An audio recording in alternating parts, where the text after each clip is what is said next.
everyone. I am so excited to be here, and wow, what an introduction that I got. So I was wondering, because I am so excited and everything, do you think you could all do join me for just a moment and really take a deep breath with me? In through the nose, hold it for the count of 5, and then exhale through the mouth.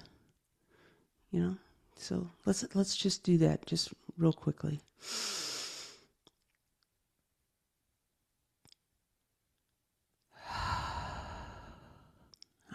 Thank you.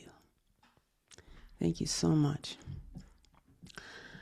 Um, I was going to ask, and most people have their cameras off, but if you could, give a sign. How many people here absolutely love animals? Raise your hand, those that are in present. Absolutely love animals. Yeah, that's great.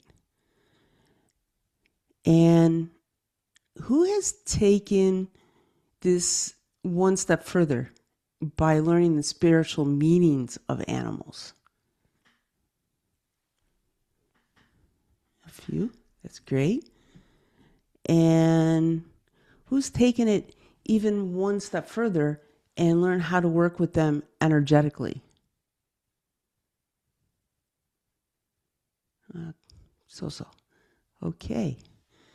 Great.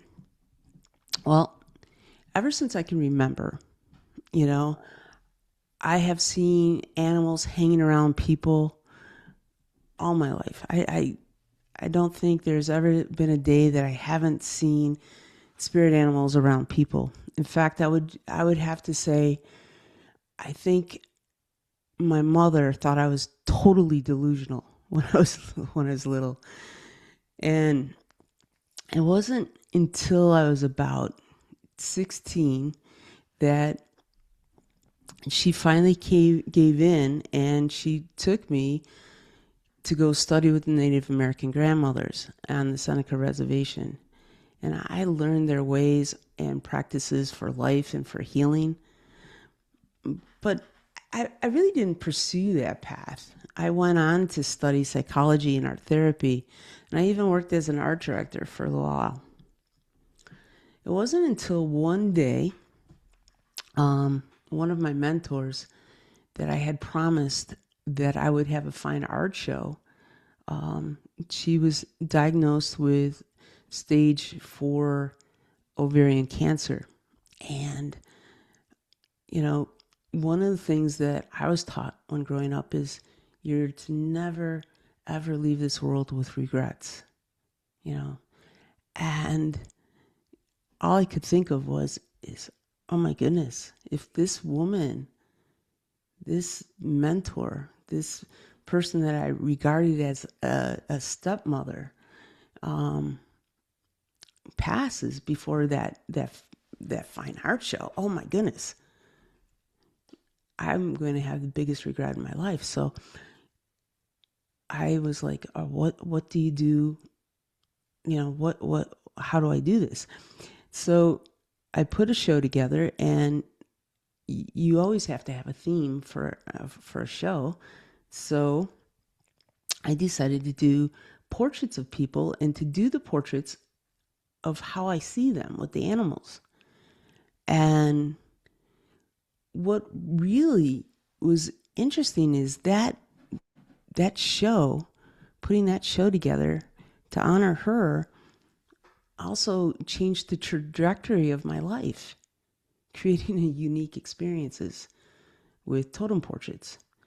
And this is where the totem portraits were basically born. And to do that, and what I want to do here is share my screen so you can kind of understand what a totem portrait is. Now, this totem portrait you're going to see here, and for those that are on YouTube and stuff like that aren't seeing the picture, I'll describe it here, and you can always check it out on Instagram and my website. My website is siouxstorm.com, and that. You see this owl. When I start a portrait, I'll start with the eyes, nose, and the mouth. And then I start putting in the animals that I see around the person. Now, this is a very small portrait. It only has 3. Most portraits usually have 7 or more. And here we have an owl, a bear, and just the indication of a spider web. So the person has a spider as well. So that is a totem portrait, and that portrait actually was me. I was playing to see what it would look like, a small one. So I decided to do my own for once. And I will tell you, in doing these portraits, this is where I really see the people and be able to help them discover their unique gifts. Through doing thousands of these portraits over the years, I really discovered deeper ways to work with these energies. You see, animals have certain vibration and frequency, like everything we see in the world. Each animal has its own unique essence, their own signature. And these teach us something that we need to learn about ourselves and our own lives and own reflections of our energy. And the human body has 128 energy points. Each energy point has its own totem that is working with it. So what happens is there are at least 7 that are out front and working with you in the moment. The rest are in the back. They're still there. They're still working. They're working with that energy point. And this energy will shift. As you grow and you change, those totems that are out front, that are helping you, leading you, guiding the way, will step back. And the other ones will step forward. And this is how these totems are working with us. And it's one of the most important things for me is identifying and seeing people's totems so they can start working with them. This is,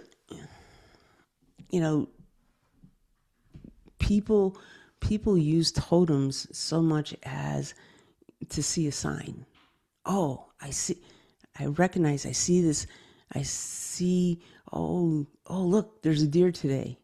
The deer crossed my path. Oh, that's a sign. Now, this is quite common, and we go and we look up the sign and we seek the guidance from an oracle deck, and hopefully you would use the Unlocking Your Wisdom oracle deck, to look at, which is my deck, or you go check with Mr. Google and see what this deer means for you today, Yet that's understanding signs, and it's so much more to it. As we dive deeper into this work, I begin to notice that and harness the same energies, implement them in different ways, like using them for healing and changing the energy in a room that you walk into. Now, we're co-creating new realities in our lives all the time. And by using this energy, I begin to see a pattern, and the pattern of a language. It's formed directly as like ABC, but in the animal language. So I've created, not only doing the totem portraits to learn about yourself, but also created the totem language wheel as a result of this, so that we can continue to use these as tools, for healing and to growth. And this is what I use in all my life sessions and healing sessions, is the totem portraits to help people understand who they are.